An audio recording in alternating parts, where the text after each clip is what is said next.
10वीं कक्षा के सभी विद्यार्थियों का एक बार फिर से स्वागत है अपने चैनल सक्सेस फर्स्ट के अंदर। आज हम पढ़ेंगे मानव तंत्रिका तंत्र और तंत्रिका कोशिका।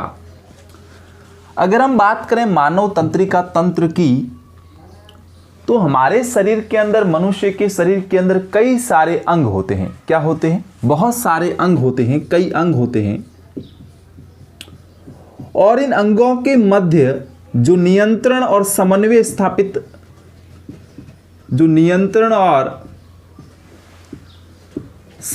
स्थापित करते हैं, उसी तंत्र को हम मानव तंत्रिका तंत्र से परिभाषित करते हैं।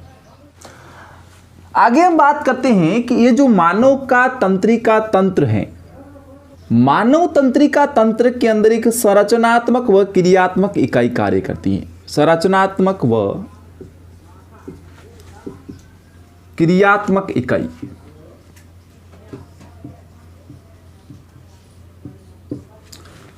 तो मानव की तंत्रिका तंत्र के अंदर कई प्रकार की छोटी छोटी इकाइयां जो कि संरचनात्मक व क्रियात्मक इकाई के तौर पर कार्य करती हैं, जिसे हम कहते हैं तंत्रिका कोशिका। क्या कहते हैं?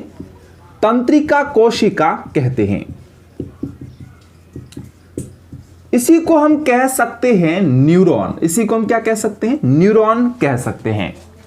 तो वापस से मैं इस चीज को आपको क्लियर करवा देता हूं कि मानव तंत्रिका तंत्र क्या होता है और तंत्रिका कोशिका क्या होती है। हमारे शरीर के विभिन्न अंगों के मध्य नियंत्रण व समन्वय स्थापित करने के लिए जो तंत्र विकसित होता है, उसे हम मानव के अंदर तंत्रिका तंत्र कहते हैं। और इस मानव के तंत्रिका तंत्र के अंदर छोटी से छोटी इकाइयां होती है जो इसकी संरचनात्मक व क्रियात्मक इकाई होती है, यानी कि स्ट्रक्चरल एंड फंक्शनल जो यूनिट होती हैं, वो यहां पर रहती है न्यूरॉन। कौन रहती है? न्यूरॉन रहती है। तो इतनी चीजें आपको याद रखनी है कि इन ह्यूमन जो तंत्रिका तंत्र होता है, जो नर्व सिस्टम होता है, नर्व सिस्टम की जो स्ट्रक्चरल एंड फंक्शनल यूनिट होती है, उसे हम क्या कहते हैं? न्यूरॉन कहते हैं। तो इतनी सी चीज सबसे पहले आपको समझ लेनी है, इसके बाद हम आगे इसको पढ़ते हैं। तो यहां पे हम बात कर रहे हैं तंत्रिका कोशिका की। तंत्रिका कोशिका एक लड़ी के रूप में जुड़ती है। मैंने ये कहा कि ये तंत्रिका कोशिका है, ये इस प्रकार से और तंत्रिका कोशिकाएं हैं जो आपस में एक लड़ी के रूप में जुड़ी होती हैं। इस प्रकार की एक संरचना होती है।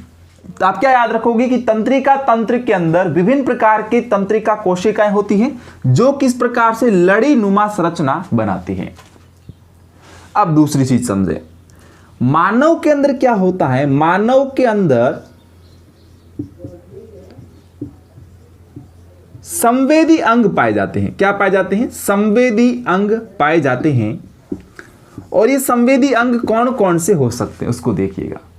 तो मानव के अंदर संवेदी जो अंग है वो होते हैं त्वचा, क्योंकि कोई भी चीज अगर हमारे त्वचा के स्पर्श होती है, टच होती है, तो हमें अनुभव होता है कि हमको किसी ने स्पर्श किया है या हमने किसी को स्पर्श किया है। तो ये त्वचा है जो एक संवेदी अंग होता है। दूसरी हम बात करें त्वचा के बाद में जीभ। जीभ भी एक प्रकार का संवेदी अंग है। किसी के स्वाद का ज्ञान कराना, कोई चीज मीठी है, खट्टी है या खारी है, इसका ज्ञान हमें कौन करवाता है? तो जीभ करवाती है। जीभ के अंदर स्वाद कलिकाएं होती हैं जो स्वाद का अनुभव करवाते हैं। तो दूसरे प्रकार का जो संवेदी अंग होगा वो हो जाएगा जीभ।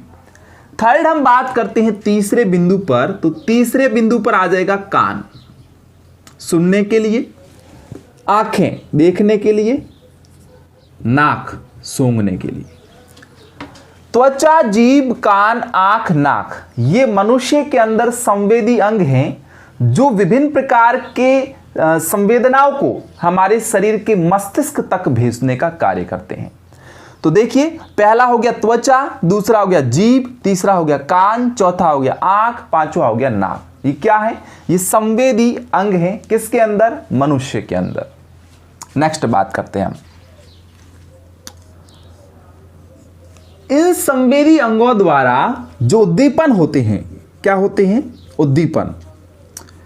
इन उद्दीपनों को केंद्रीय तंत्रिका तंत्र, केंद्रीय तंत्रिका तंत्र, इसको मैं पहले पढ़ा चुका हूं, सेंट्रल नर्व सिस्टम को पहले पढ़ा चुका हूं, जिसके अंदर हमने पढ़ा था मस्तिष्क तथा मेरुरज्जु को। तो उद्दीपनों को केंद्रीय तंत्रिका तंत्र यानी कि सेंट्रल नर्व सिस्टम तक ले जाने का कार्य कौन करता है? तंत्रिका कोशिकाएं करती हैं, तंत्रिका कोशिकाएं करती हैं। सुनिएगा, ये त्वचा है, ये त्वचा, जैसे कि ये हमारा हाथ हो गया, ये हाथ, और ये हमारा मस्तिष्क हो गया। ध्यान क्या देना है कि यहां पर हमने किसी चीज को स्पर्श किया, फॉर एग्जाम्पल हमने सुई को टच किया। जो ही हमने सुई को टच किया तो हमारे शरीर के अंदर संवेदनाएं चली गई, या हम जिसे कहेंगे उद्दीपन चला गया। जो ही हमने सुई को टच किया हमारे हाथ के द्वारा यानी कि त्वचा के द्वारा, तो उद्दीपन जो है वो उद्दीपन कौन लेके जाएगा? तंत्रिका कोशिकाएं लेके जाएगी। किस रूप में लेके जाएंगे? तो आवेग के रूप में लेके जाएंगे। किस रूप में लेके जाएंगे? तो आवेग के रूप में लेके जाएंगे। कहां तक लेके जाएंगे? तो मस्तिष्क तक, यानी कि सेंट्रल नर्व सिस्टम तक, केंद्रीय तंत्रिका तंत्र तक ले जाएंगे।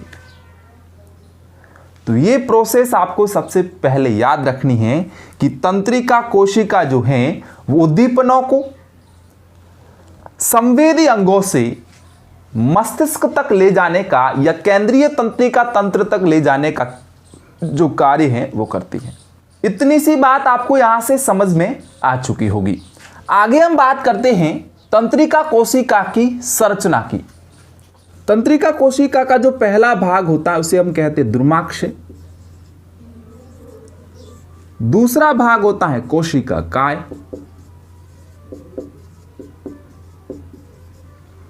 और तीसरा भाग इसके अंदर होता है तंत्रिकाक्ष। इन संरचनाओं को साथ में लेकर हम पढ़ने का प्रयत्न करेंगे कि सबसे पहले संरचना का कौन सा भाग आएगा, उसके बाद में कौन सा भाग आएगा। तो सबसे पहले हम द्रुमाक्षय या द्रुमिका वाली संरचना बनाते हैं। अब ध्यान से देखें, यहां पर इस प्रकार से आपको यू शेप बनानी है सबसे पहले, यूं, और यहां पर भी बना देनी है यू शेप। आप यू शेप बनाते जाएं, अच्छी तरीके से बनाते जाएं। जहां तक मैं कहूं वहां तक बनाते जाएं।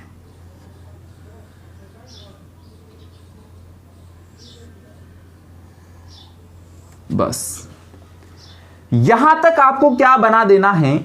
यहां तक आपको यू आकार की संरचनाएं बनानी है और इतना सा भाग बना देना है। Are you understand? ये जो संरचनाएं हैं इस वाले भाग से यहां तक की, इसको हम कहते हैं कोशिका काय। इसको हम क्या कहते हैं? कोशिका काय कहते हैं। अब यहां पर हम द्रुमाक्षय की संरचना बनाते हैं इसके ऊपर की तरफ। ध्यान से देखें, यूं बना दीजिए आसानी से। दूसरी इस प्रकार से यूं आराम से।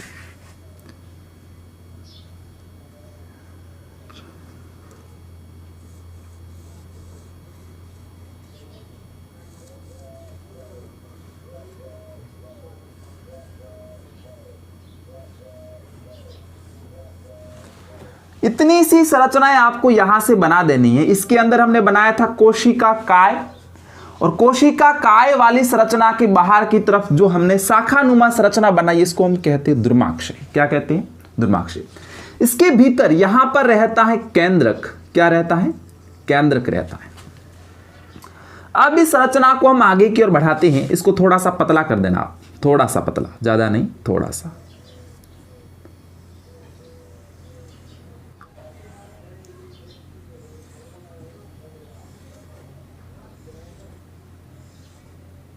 इस प्रकार से आगे की तरफ क्या निकलेंगे? तंतु निकलेंगे। इस वाली लाइन को मैं थोड़ा सा डार्क कर देता हूं, यूं। आप भी डार्क कर दीजिएगा, थोड़ा अच्छा लगता है। इसके ऊपर जस्ट यहां से शुरू कर देना और यहां से यहां तक एक संरचना बना देना, यहां से नीचे की तरफ इसके बराबर। उसके बाद दूसरी संरचना यहां पे बना देना, दूसरी संरचना यहां पर बना देना, इसके नीचे जस्ट इसके बराबर यूं। तीसरी संरचना इसके आगे यहां बना देना, इसके बराबर यूं, बस। और इसके भीतर इस प्रकार के कुछ कण होते हैं, कोशिका काय के अंदर भीतर की तरफ इस प्रकार के क्या होते हैं, कुछ कण होते हैं, और इन कणों को हम कहते हैं निसेल ग्रेन्युल्स। क्या कहते हैं? निसेल ग्रेन्युल्स।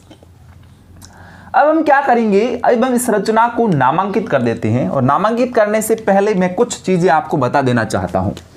ये जो मैंने तंत्रिकाक्ष वाला भाग बनाया है, इसके ऊपर यहां पर कुछ इस प्रकार की संरचनाएं बनी होती है, वो भी आप बना दीजिएगा, अच्छा लगता है ना।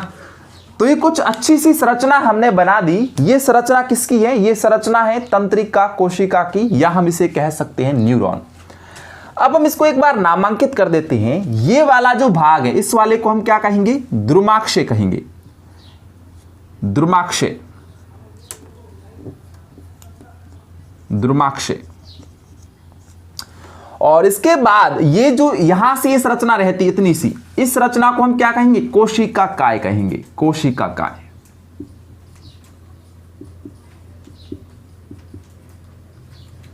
ये वाली जो संरचना है कौन सी? ये ऊपर की तरफ ये वाली से लेकर यहां तक, ये पूरी की पूरी कौन सी किसका हिस्सा रहती है? तंत्रिकाक्ष।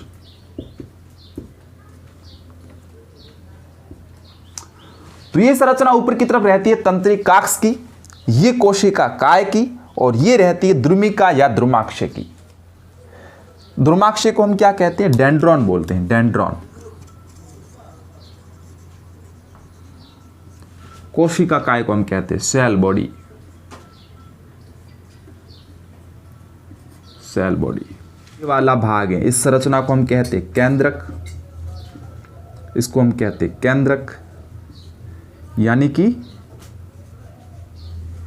न्यूक्लियस। क्या कहते हैं? न्यूक्लियस। और ये जो मैंने संरचनाएं बिंदु नुमा अंदर की तरफ बनाई थी, इसको हम कहते हैं निसेल ग्रेन्युल्स। क्या कहते हैं? निसेल ग्रेन्युल। इसको इस प्रकार से लिखेंगे इंग्लिश के अंदर, निसेल ग्रेन्युल्स। ओके। अब इसके आगे जो ये संरचना है, इस संरचना को हम कह देंगे सिनेप्टिक नोब, सिनेप्टिक नोब। इस सिनेप्टिक नोब के भीतर की तरफ संरचनाएं पाई जाती है, जिसे हम कहते हैं सिनेप्टिक पुट्टिकाएं, सिनेप्टिक पुट्टिकाएं। और इन सिनेप्टिक पुट्टिकाओं के अंदर होते हैं न्यूरोट्रांसमीटर, न्यूरोट्रांसमीटर।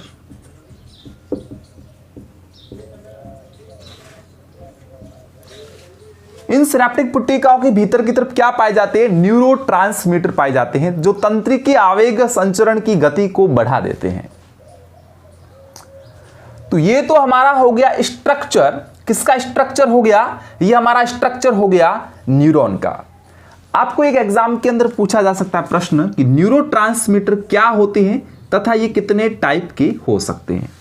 तो न्यूरोट्रांसमीटर वे रासायनिक पदार्थ होते हैं जो तंत्रिकी आवेग संचरण के वेग को बढ़ा देते हैं। ये कई प्रकार के होते हैं, आपको दो पूछ सकते हैं एग्जाम के अंदर। एक तो आप याद रख लेना सेरोटोनिन, और एक आप याद रख लेना डोपामिन। बहुत हैं, दो बहुत हैं। अब हम किसका अध्ययन करेंगे? तंत्रिका कार्यकी का अध्ययन करेंगे।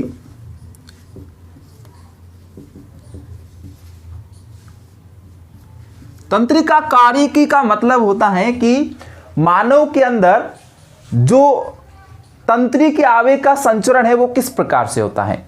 मानव के अंदर जो तंत्रिकी आवेग का संचरण है वो किस प्रकार से होता है। मैं आपको पहले बता चुका हूं, सबसे पहले वही चीज मैं वापस से रिवाइज करना चाहूंगा कि मानव के अंदर जो संवेदी अंग होते हैं वो होते हैं त्वचा, जीभ, आंख, नाक, कान। ये सभी के सभी कैसे अंग हैं? मनुष्य के अंदर संवेदी अंग हैं। और जब यहां से त्वचा से तो हमें क्या स्पर्श का अनुभव होता है, जीभ से स्वाद का अनुभव होता है, आंखों से हम किसी को देखते हैं, कान से किसी को सुनते हैं। जब हम किसी को सुनते हैं तो सुनने के बाद वो मैसेज कहां तक जाएगा? मस्तिष्क तक जाएगा, जिससे कि हम उस चीज को समझ सकते हैं। सबसे पहले यहां पर हम उदाहरण ले लेते हैं, हमारे कान का ही ले लेते हैं, ठीक है। कान के द्वारा हमने क्या किया? कान के द्वारा हमने किसी भी ध्वनि को क्या किया? सुना। ओके, सुनने के बाद प्रोसेस क्या हुई? सुनना ये पहली प्रोसेस हो गई, सुनना ये पहली प्रोसेस होगी। सुनने के बाद क्या होगा? सुनने के बाद यहां से तंत्रिका कोशिकाओं की एक लड़ी बनेगी। क्या बनेगी? तंत्रिका कोशिकाओं किस प्रकार से क्या बनेगी? लड़ी बनेगी। और ये लड़ी कहां तक जाएगी? मेरुरज्जु से होते हुए मस्तिष्क तक जाएगी। कहां तक जाएगी? मेरुरज्जु से होते हुए मस्तिष्क तक जाएगी। Are you understand boys and girls? Okay, यहां से देखिए कि यहां से हमने किसी ध्वनि को सुना, सुनने की क्रिया हुई, सुनने के बाद यहां पर तंत्रिका कोशिकाओं की लड़ी बन जाती है। कौन सी तंत्रिका कोशिका? इस वाली टाइप की संरचना, ये एक तंत्रिका कोशिका है। तो यहां पर ये एक तंत्रिका कोशिका, 2, 3, 4, इस प्रकार से हजारों लाखों की संख्या में तंत्रिका कोशिकाएं आपस में लड़ी के रूप में जुड़ी होती हैं। और ये जुड़ने के बाद कहां तक मैसेज को संचरित करती है? मेरुरज्जु तक, और नेक्स्ट करती है मस्तिष्क या ब्रेन तक, spinal cord and next brain तक। तो ये तंत्रिका कोशिका मैसेज का या आवेग का संचरण करती हैं। जो यहां पे आवेग का संचरण होता है, किसका संचरण होता है? आवेग का संचरण होता है। इस आवेग के संचरण को हम कहते हैं वैद्युत रासायनिक आवेग। क्या कहते हैं? इस आवेग को हम कहते हैं वैद्युत रासायनिक आवेग। और यहां पर इस वैद्युत रासायनिक आवेग का संचरण कहां तक होगा? मेरुरज्जु से स्पाइनल कॉर्ड से ब्रेन तक होता है। तो यहां तक ये चीज आपको समझ में आ चुकी होगी। अब देखिए, आपने किसी ध्वनि को सुना, वो अच्छी हो सकती है या वो बुरी हो सकती है। ये आपके लिए दो चीजें हो सकती है, या अच्छी हो सकती है या बुरी हो सकती है। जो यहां से आपने ध्वनि सुनी, वो ध्वनि अच्छी है, बुरी है या सामान्य है। उस ध्वनि को क्लियरफाई कौन करेगा? उसको पहचानेगा कौन? तो हम कहेंगे उसको पहचानने वाला तो हमारा सेंट्रल नर्व सिस्टम है, केंद्रीय तंत्रिका तंत्र है। और उस केंद्रीय तंत्रिका तंत्र के अंदर भी कौन? ब्रेन। तो यहां से हम यूं कहेंगे कि ध्वनि अच्छी थी, उसको अच्छी को पहचाना किसने? मस्तिष्क ने, ब्रेन ने पहचाना। और पहचानने के बाद वापस से ये मैसेज जो ले जाते हैं मैसेज, उसको कहते हैं हम संवेदी। उसको क्या कहते हैं? संवेदी संकेत कहते हैं। क्या कहते हैं? कैसे संकेत? संवेदी संकेत कहते हैं। और जो संकेत वापस लाए जाते हैं उसको हम कहते हैं प्रेरक संकेत। क्या कहते हैं? प्रेरक संकेत कहते हैं, जो प्रतिक्रियात्मक रूप से वापस से भेजे जाते हैं। वापस से प्रतिक्रियात्मक रूप से प्रेरक संकेत के रूप में भेजे जाते हैं और वापस से हमें जागृत करते हैं कि हमें वहां पर किस प्रकार का रिप्लाई करना चाहिए। तो ये पूरा एक कंट्रोलेशन सिस्टम होता है ह्यूमन के अंदर। दूसरी चीज मैं यहाँ पे थोड़ा सा न्यूरोट्रांसमीटर के बारे में भी बता देता हूं। ये हो गया दुर्माक्षय। क्या हो गया? दुर्माक्षय। ये इसका क्या हो गया? तंत्रिकाक्ष। दूसरी वाले का ये क्या हो गया? दुर्माक्षय। ये क्या हो गया? तंत्रिकाक्ष। यहां पर आप देख सकते हैं कि तंत्रिकाक्ष और दुर्माक्षय आपस में संधि कर रहे, जुड़ रहे हैं। तो तंत्रिकाक्ष और दुर्माक्षय के संधि स्थल को किसके संधि स्थल को?